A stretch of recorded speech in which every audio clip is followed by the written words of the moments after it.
I'm Dwayne Brown. Tonight on KPBS Evening Edition, a candid discussion at the White House, but no deal to end the government shutdown. I'm Peggy Pico. Just ahead, our in-depth analysis of how the government shutdown could impact San Diego's economy. Then our conversation with a Fortune magazine editor and author of a new book who says we're losing the war on cancer and what needs to change to finally conquer the disease. Also tonight, the weather's warming up and the fire danger is rising in Southern California. And we'll take you to a clinic where student nurses learn to treat more than just a patient's health problems. KPBS Evening Edition starts now.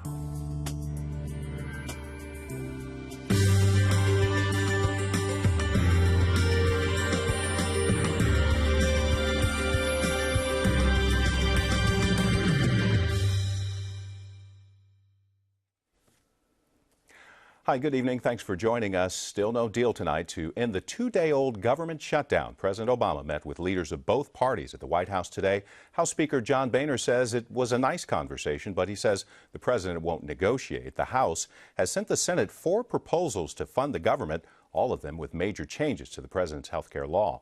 Senate Majority Leader Harry Reid says Republicans are too focused on the law, but it won't change. He says it's locked in tight. San Diego's life sciences industry is feeling the pinch of the gridlock in Washington. Local companies that need federal approval for new products are out of luck. KPBS Business and Environment reporter Eric Anderson, he joins us to explain what's happening. Eric, it seems like research shouldn't be affected by the partial shutdown. Where's the problem? Well, Dwayne, one problem for companies that employ about 42,000 of the highest paid workers in the region is that the Food and Drug Administration is closed. The massive federal agency carries an important role in the process of bringing new drugs, technology, or even medical devices to market. And the FDA is not considered an essential federal service, so that department is shut down. I spoke with Joe Panetta of San Diego Biocom today. He's actually in Washington meeting with the region's lawmakers on a lobbying trip, and he says that shutting down the FDA essentially freezes the approval process for any therapies, devices, or pharmaceuticals that are currently under review. Now, some of the companies are small and they're banking on one particular product, and if delays are long, it could force them under. What about the lifeblood federal research money? Is that going to be affected? Well, for money that's already been granted, no. But if a researcher is applying for federal dollars, different story. Their application is likely on hold. Panetta says grant funding is critical for some of those smaller companies that need a timely response in order to stay afloat. And the research itself can be affected. Bridget Roth-Tran, a UCSD graduate student, told KPBS that she relies on government data for her academic livelihood, and she needs information that's posted on a federal website. That website has been off since the federal shutdown began. She wants the shutdown to end so she can get back to work. KPBS Business and Environment reporter Eric Anderson. About 800,000 federal workers are off the job without pay, including thousands in San Diego. Peggy Pico is looking at the cost to workers and its impact on the local economy. From civil defense workers to federal courts, housing loans, national parks, and some veteran services, these are just a few of the areas hardest hit from Congress shutting down the federal government on Tuesday. Here with details on the trickle-down effect in San Diego is Marnie Cox, chief economist with the Regional Association of Governments in San Diego. Thank you very much for joining us. Thank you, Peggy. Marnie, how many workers in San Diego are not on the job right now because of this government shutdown? About 33,000, according to the personnel management at the federal government. And that's here in San Diego County. Of course, there's a lot more in California. Yeah, about 150,000 in the state. California is about the 4th or 5th largest in terms of concentration of federal employees that have been impacted. The largest ones are, of course, Washington, D.C. and Virginia. All right. And remind us of what is actually closed down locally because of the government shutdown. Well, what people will notice are the parks and things where they might visit it and go out for recreational purposes. Those are all been closed. So Cabrillo National Park, all the national parks. That's right. But the ones that are a little bit behind the scenes are the support staffs for many of the organizations. Although they remain open, they probably won't be able to process as much material, requests, assistance as they have in the past. How about the IRS, WIC, the food stamps? Yeah, the SNAP program continues to operate, but as I said earlier, One is a distribution end to make sure people continue to receive the food stamps. Another is processing new applications. That might be a different story. So people who are applying may end up with longer wait times to get processed. Same is true for across the board on many of these items, including, for example, passports. And civil defense, now the civil defense workers who are not part of the military, they're also not getting paid, but the military is getting paid. That's correct. In fact, there was a movement by President Obama to do exactly that, to make sure military families got continued to be paid. What kind of impact could this have, the shutdown, I should say, on our overall economy here in San Diego? It's going to be pretty small. It will be difficult to, it's about, these 33,000 jobs we're talking about are about 2% of total employment here in the region. So it's not insignificant. It's just that it would be hard to see it in the numbers that you typically look at. And typically we look at the numbers on a monthly basis. So this would have to extend some period of time for that to be really have an impact on the local economy. If it's over in a couple weeks here, right, it'd be difficult to identify. Now, if you're one of the households, right, that lost your job or put on furlough, then it's a different story, because you're having to take money out of savings or do something different than that in order to continue to buy food, pay your mortgage or your car payment or whatever else you may have. Right, and those lost wages wouldn't impact the economy here? Well, typically what happens, you're still going to pay your mortgage, you're still going to buy food, but you may be taking it out of savings to get that done. So immediately the demand side of the economy isn't impacted by very much at all. There is discretionary income. You don't go out and eat at a restaurant anymore. You may not go to the movies. That kind of stuff is about 15% of household budgets. How long would this have to last or linger for it to really have an impact? About how much cushion do we have if this goes on for weeks or months? I think in 2 weeks it could potentially have a resounding impact, because that's when the discussions over the deficit budget begin to occur. The ceiling that's currently in place today that allow the government not to spend over a certain amount of money. If it rolls into that, it will be hard to disentangle the impacts, but that again sets off wider reverberations in terms of what the government must do if it doesn't have enough money to spend. What about the fact that, our housing economy has been recovering here? FHA loans, they're on hold now. What happens? Are people at risk of not getting those loans and buying the houses? Yes, very much so. You put an offer in, and it typically it's good for a certain period of time, which allows you to get the approval process. If your lender can't approve you, then your offer expires. So you may miss the opportunity to purchase the house that you want. How does this compare to the 1995 government shutdown? Well, 1995 lasted over 20 plus days, so we have some time to go before we get that. But one of the biggest differences, the economy today. At the beginning of the 94-95 time period was the beginning of the most rapid expansion in San Diego's economy in the last 40 years. Through the year 2000, a lot of our emerging growth technology companies really began to blossom. Here we're sitting on the precipice of about a 2% rate of growth at the national level. San Diego, for example, this year looks much worse in terms of job generation than the previous year. So a lot slower growth, and the expectations over the next few years aren't much better. Okay, we just have a little time left, but I do want to get to this. Congress is still getting paid to this right now during this time. That's correct. But they're under deadline, October 17th, to deal with the debt ceiling. Could you briefly tell us what the debt ceiling is and what happens if they drop the ball on that? Congress agrees to spend up to a certain cap, and they can spend no more than that. We spend more than we earn, right, the revenue coming into the government. But what this says is that we have to raise the cap in order to spend enough to meet our obligations. If we can't do that, then some of those obligations won't get paid for. My understanding that the way they've decided to handle this, there's about 4 or 5 different things they could do, was as money comes in on a cash basis, they will pay for whatever they have enough money to pay for. All other things else will be pushed off into a later date when they have enough money. So you eventually will get it, but it'll probably be at a later date. All right. Economist Marty Cox, thanks so much. Thank you, Peggy. Here's some more positive news. The Miramar Air Show will still go on this weekend despite the government shutdown. It's a scaled-back show because of the sequester cutbacks from earlier this year. Only running Friday and Saturday. No military aircraft will fly, but there will still be an air show with civilian pilots. Now, the shutdown has stopped construction, or rather has not stopped construction at the San Ysidro border crossing. The project developer says the work's already funded and there are enough government personnel to keep it going. The first phase adds more customs booths to process cars traveling through the busiest border crossing in the world. And you can find the latest on the government shutdown and debate on Capitol Hill at kpbs.org. San Diego's chief operating officer is stepping down at the end of the month. Walt Eckert was brought in by former Mayor Bob Filner, you may recall, in the midst of the controversies over sexual harassment claims against Filner. Interim Mayor Todd Gloria says Eckert helped put the city back on firm footing and now plans to return to private life. Governor Brown signed a bill to limit school bond practices. It was inspired by reports of a bond deal in the Poway Unified School District where officials borrowed $126 million but would have to pay back nearly $1 billion in long-term interest.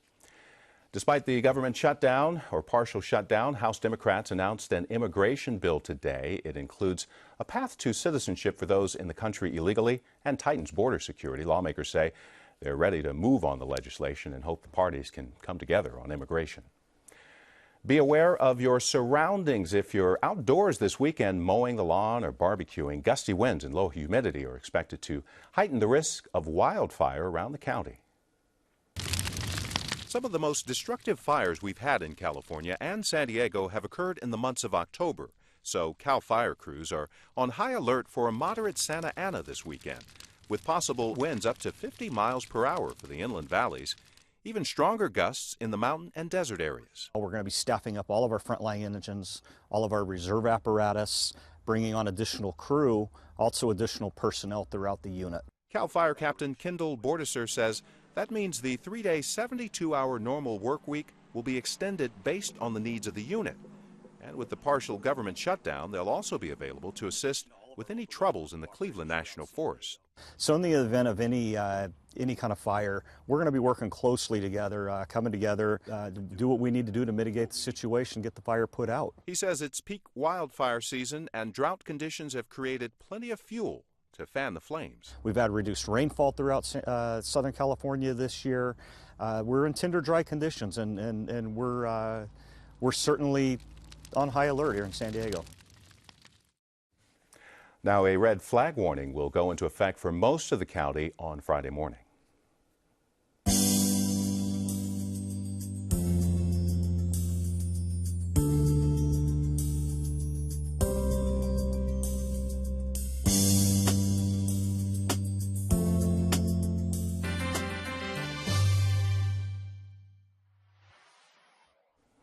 California's online health exchange is back up to speed again. Technical glitches with enrollment forced a shutdown of the site last night, but customers were still able to browse insurance plans while the enrollment pages were being fixed.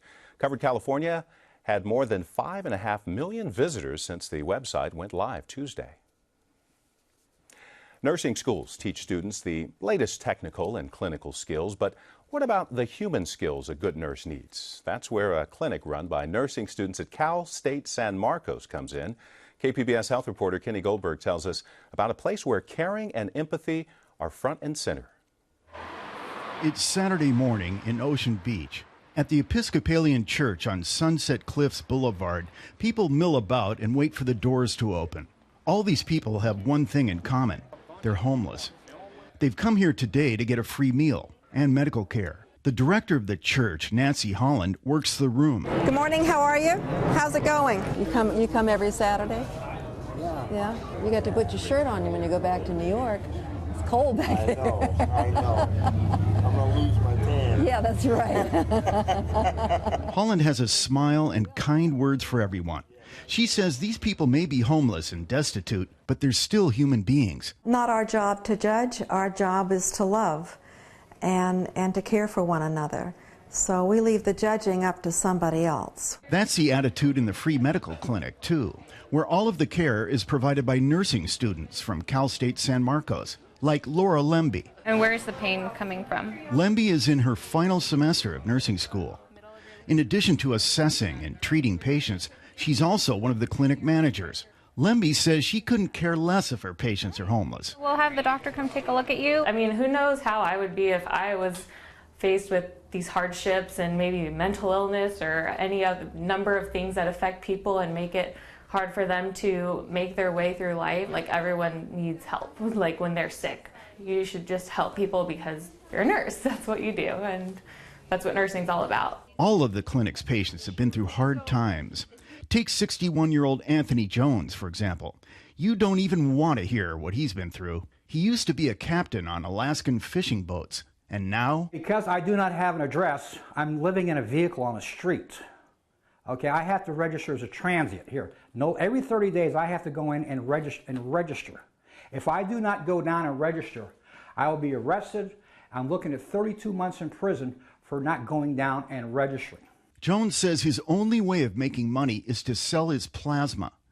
Coming here is like a breath of fresh air. They have a bathroom here, and they have food, and they have a nice meal here, and they have clothes. I can buy stuff to shave with.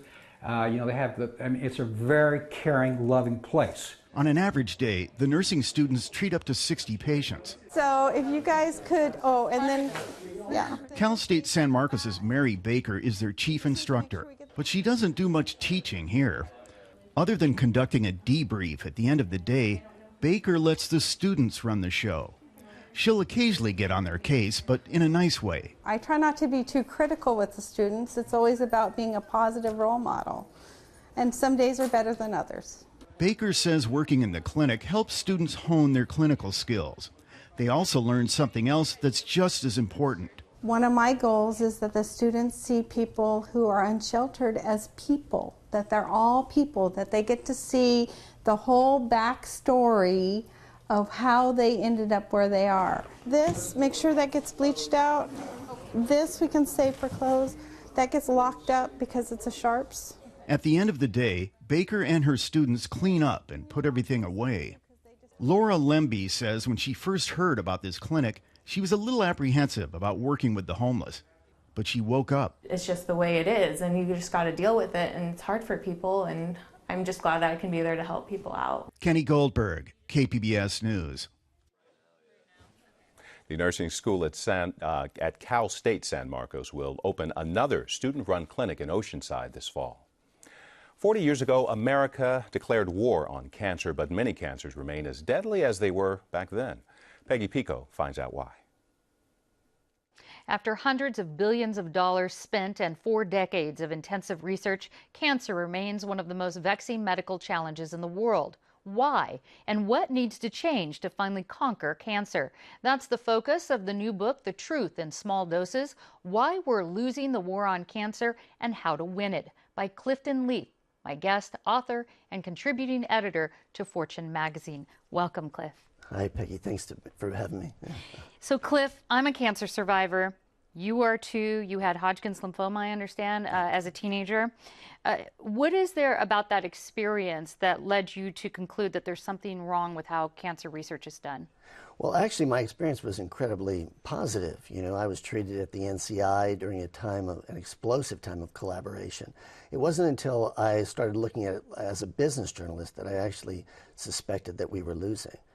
And in fact, I had actually thought we were winning at first. Until you did a little more research on it. Now, one of the criticisms you made in your book as to one reason you say we're not winning is that most of the federal dollars for cancer research goes to the same institutions year after year. Expand on that criticism a little bit. Sure. Now, you know, there are some great quality institutions who do, you know, amazing work, and they deserve as many dollars as they can get, as far as I'm concerned. But it says something about the peer review process, that the same institutions get the money year after year. And it's not just the top institutions. If you go down the list to the top 100 or 200, 300, you'll see that their relative places on the list doesn't change. And it seems as if there's an unseen hand directing some of those dollars to the same kinds of programs that we've seen over and over again. And what are those programs, as far as what's the issue of how those programs operate that you think could be improved? Well, a lot of it is old-fashioned hypothesis-driven science, which is good science. But the idea, the way it's manifest is often, young researchers have to figure out some small little discrete problem in a very small experimental system, and they have to find a question often that doesn't really relate to other questions. And so they work in isolation, they don't share their data, and in the end what we end up having is 70,000 papers on P53, which is a gene, or 40,000 on MYC, another cancer gene. And so none of that stuff is put together in a broader sense of what the cancer process might look like. In your book, you have some specific examples of innovative cancer research, a different way of doing this. Give us an example. Well, one of the issues I'm going to talk about tonight, or stories I'm going to talk about, is a guy named Dennis Burkitt, who was this one-eyed surgeon, a missionary doctor in Uganda, who through this extraordinary collaboration did a biopsy, a geographical biopsy rather than a tumor biopsy, where he went looking for people's memories rather than tumors. And in that, he was able to solve one of the great mysteries in all of cancer. You've said that the emphasis on understanding how cancer forms, how it grows, how it's spread, isn't necessary to cure it. How come? Well, it's necessary probably to cure it, but it's not necessarily necessary to reduce the cancer burden. And when I think about the cancer burden, I think about it not just how many people are dying of cancer, but how many are getting cancer. And so we really have to reduce that aspect of the burden. That number has grown about 3 times the rate of the population growth if you look at just cancer diagnoses since 1970. And so many of those people are treated and overtreated, and we haven't done really anything to prevent people from getting cancer. You talked about innovative sort of cancer research in your book. How do you balance the ethical concerns of doing something maybe outside of the box and of reach?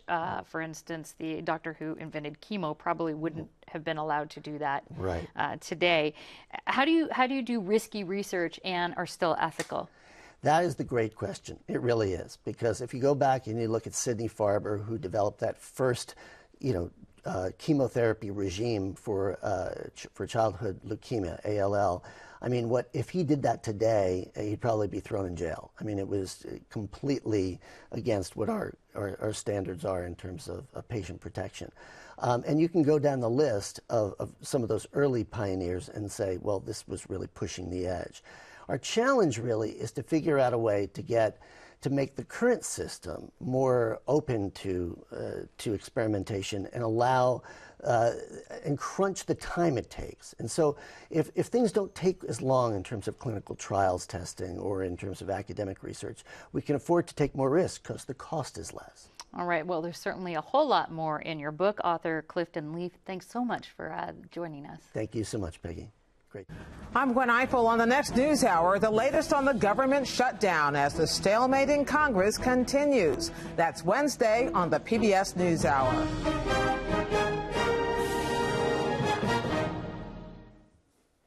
Novelist Tom Clancy has died. He first hit the bestseller list with The Hunt for Red October. The submarine thriller became a movie filmed in part off the San Diego coast.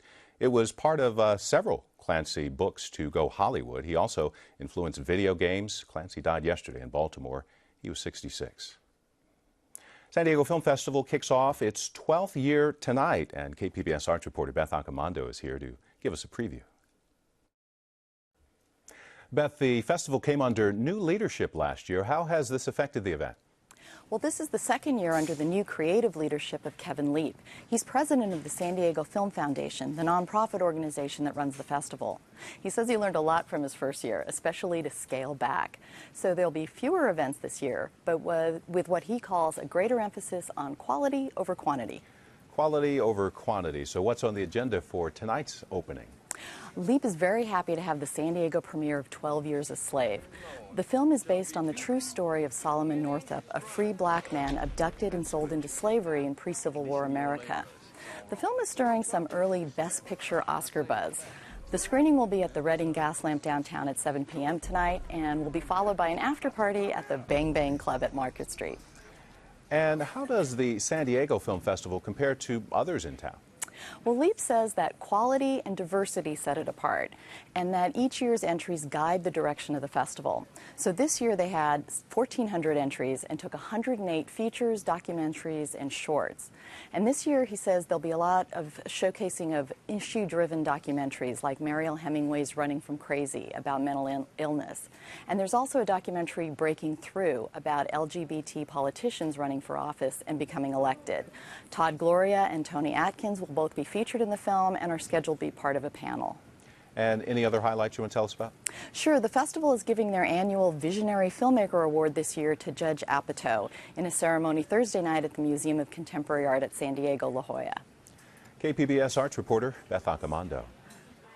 The festival runs through Sunday, and Beth has more information on her Cinema Junkie blog at kpbs.org. As we mentioned earlier, a red flag warning goes into effect for much of the county on Friday morning. Temperatures are going to warm up over the next few days, reaching the 80s along the coast by Saturday. Heading into the low 90s for the inland valleys, strong gusty winds are expected in the mountain areas. The red flag warning will go up, or rather be up through Sunday. Looking at the desert forecast, plenty of sunshine, temperatures there in the 90s. You can find tonight's stories, download the KPBS app, all on our website, kpbs.org/evening edition. Thank you for joining us. Good night.